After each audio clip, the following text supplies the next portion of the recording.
What's up everyone, welcome back to Bowling Banter. No RG today, it's just me, and today I'm going to be talking through who I think is the most important player from the top 8 teams from this year's T20 World Cup in terms of that team's chances at going for T20 glory. So going into this, I'm going to be choosing one player from each of these teams, and the player that I choose is not the best player, but it is the player that I think for that team to win the World Cup, they could only win it if this player performs well. Like, this player's performance is vital to the team's performance. So I'm only going to be talking about the top, who I consider the top 8 teams. I guess that's up for debate. So for me, that would be not in order, but the top 8 teams: India, England, Australia, New Zealand, South Africa, Pakistan, West Indies, and Afghanistan. So going right into it, we're going to start with India, the team that I support, that I have a love-hate relationship with now. I've gone for Jasprit Bumrah. Now, obviously, I think when it comes to T20 World Cups, us Indians, we think of one man. We think of Virat Kohli, who is probably the greatest T20 World Cup player in history, with 2 T20 World Cup player tournaments. Some would argue that he deserved another one. And the most runs in the tournament. He is unbelievable. Every time this guy has stepped foot onto the T20 World Cup stage, he has produced brilliant knocks. Against Pakistan, his record is incredible.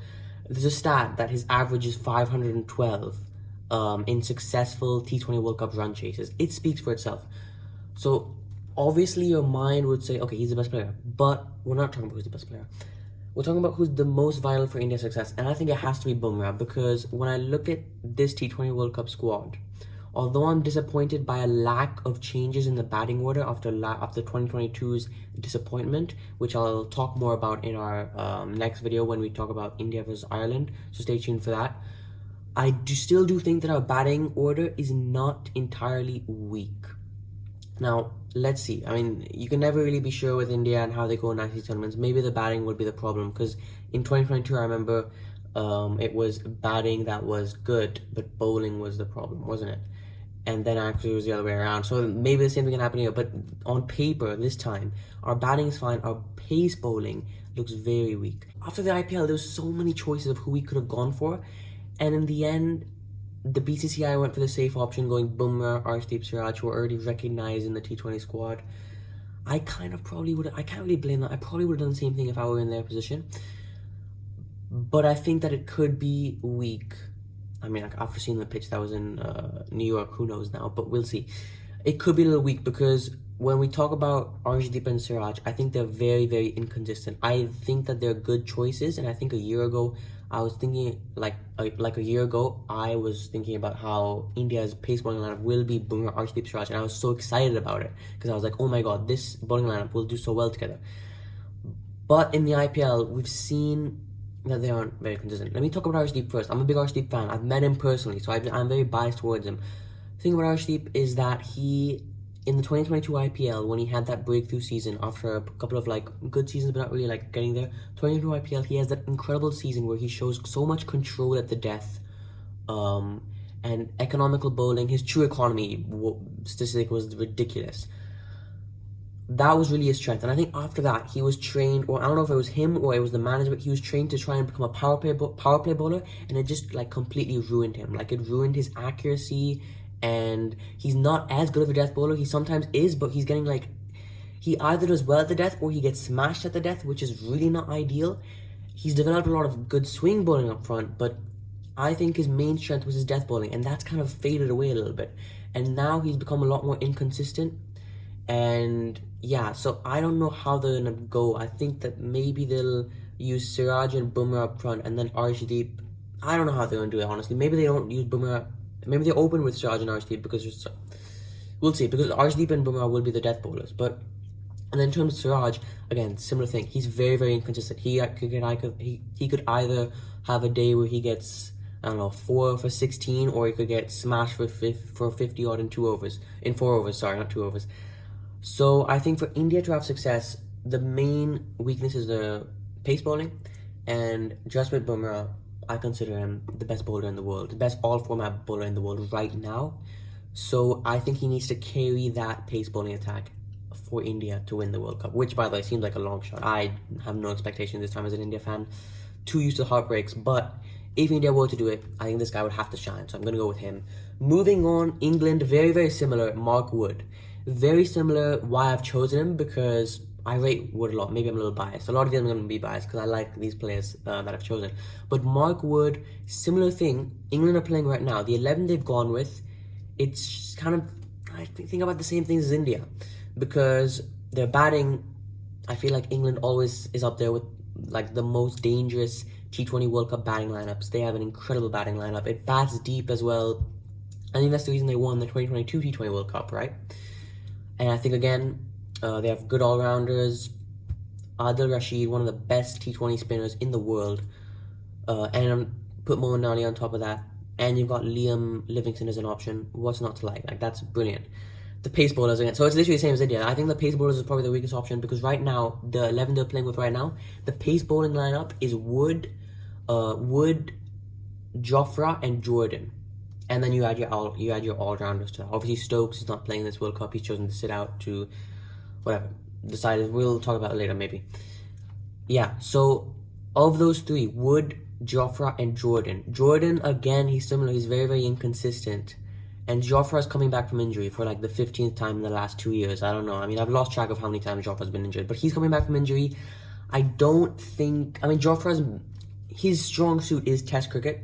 And in T20 cricket, he's not as highly rated, which is fair enough because...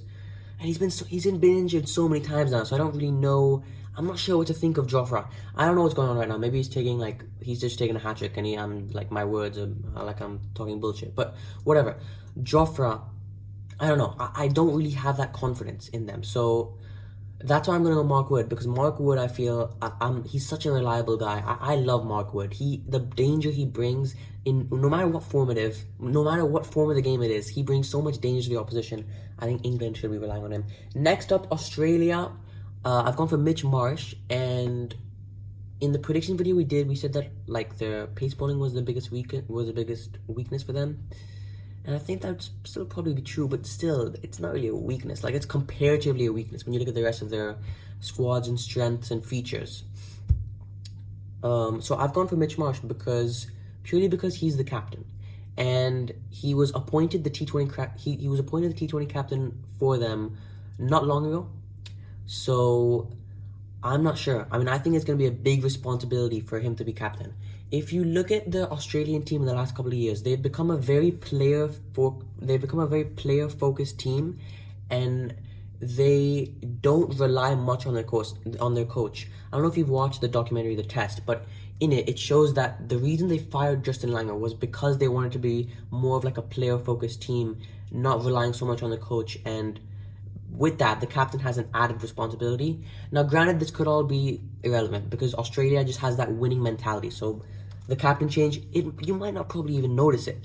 But I think there's a good chance that we will if Mitch Marsh doesn't step up. I think he has to really step up as a captain, and I think he probably will. But if he doesn't, I think there are going to be problems for Australia at this World Cup because he is the new captain. It's a new role for him. So, I think there's a lot of question marks there.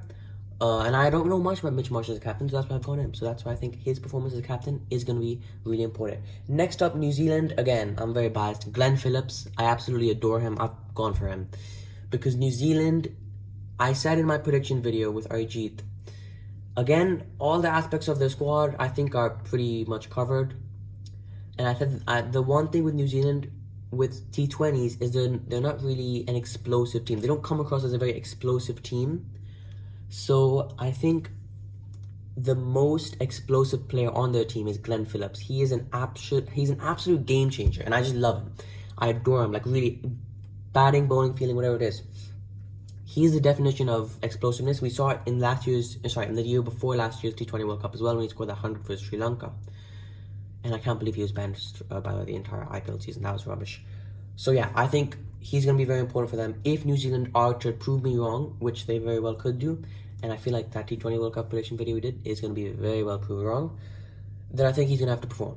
So yeah, moving on, South Africa. Now, I actually had put down Anrich Nortje. I was writing this video a couple of days ago. Like, I was listening to the players that I wanted for this video a couple of days ago. I put down Anrich Nortje for South Africa, and yesterday he's taken bloody 4 for 7 against Sri Lanka on that disastrous pitch, which I'm sure we'll make a video on. 4 for 7. I mean, that's just mad. But I went for a North here, and again, I feel like I'm repeating myself. Like I said with India, like I said with England, South Africa, they're pace bowlers. I don't think they're that strong, and that sounds weird. I know it sounds really weird to say, but let's just take a look at their squad. So obviously they have Rabada in their squad, and Rabada, as a Punjab Kings fan, I'll tell you one thing: Rabada, the T20 bowler, is on a decline. He may have had an okay IPL season last year, but I think Rabada, the T20 bowler, is not Rabada, the name that is recognized as such a dangerous fast bowler. I think that danger is really only there in Test cricket anymore. In Gidi, I don't know. I think he's a bit out of form, but he does have a good T20 record. Then we have Berger. To be fair, he did have a really good IPL. Berger. Coetzee, I'm not sure about that. Nortje, okay, so maybe I was being completely delusional because now the pace bowlers look good. But when I was writing this, Nortje was miles out of form, and I didn't really look at the other T20 bowlers, look at the other bowlers in there and say, oh, they really strike me as good, dangerous T20 bowlers. They didn't strike me as that. Now maybe I'm realizing that I made a mistake, but Nortje, I said that because he was out of form for Delhi in the IPL season. I said if this guy shows with his best potential at the World Cup, South Africa will shine. And he did that yesterday, and they did shine against Sri Lanka. Well, not really, because the pitch was hard, but we'll get onto that later. So I've gone for Anrik Nortje for South Africa. Next up, Pakistan, I've gone for Shadab Khan. Now, if you remember the last World Cup, this guy had a sensational tournament, but he's been really, really badly out of form. This guy, he's been terribly out of form, which is pretty sad to see because that T20 World Cup last time, that campaign was glorious. So I've gone for him because, I don't know, I just feel like their all-rounders aren't as strong. And so Shadab Khan, if he can do maybe even 50% of what he did at the last T20 World Cup, then I think Pakistan will find great success in that. So that's why I've gone for him. And then we'll move on to West Indies. I've gone for Alzari Joseph. By the way, West Indies, I predicted them to win the T20 World Cup. I'm really starting to think that I was an idiot for that.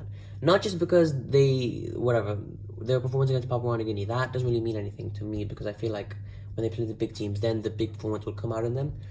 But my word, I just kept on predicting for them. Like, I just kept on backing them again and again. Like, what was I thinking? But genuinely, I've gone for Alzari Joseph because, again, I feel like their pace bowling attack is not strong. I think this is the 5th time I've said this in this video. But I think it's true. Like, we've got to look at Shamar Joseph. Yeah, he had a great outing against Australia, but he's still experienced. Obed McCoy, Alzari Joseph, and then Matthew Forde. I'm not even aware of who that is. So I think Alzari Joseph, I'm a big fan, and I think he looks to me like he could be the gun bowler in that pace attack, whereas their batting is very, very dangerous. We all know West Indies batting is always good, right? So, yeah, I think if he were to perform, again, it's pretty much the same thing. They need him to perform for their bowling attack to be supported by the one main guy, and I think he is that main guy. So he's going to be critical for their success, I feel like. Lastly, last team, Afghanistan. I've gone for Rahmatullah Gurbaz.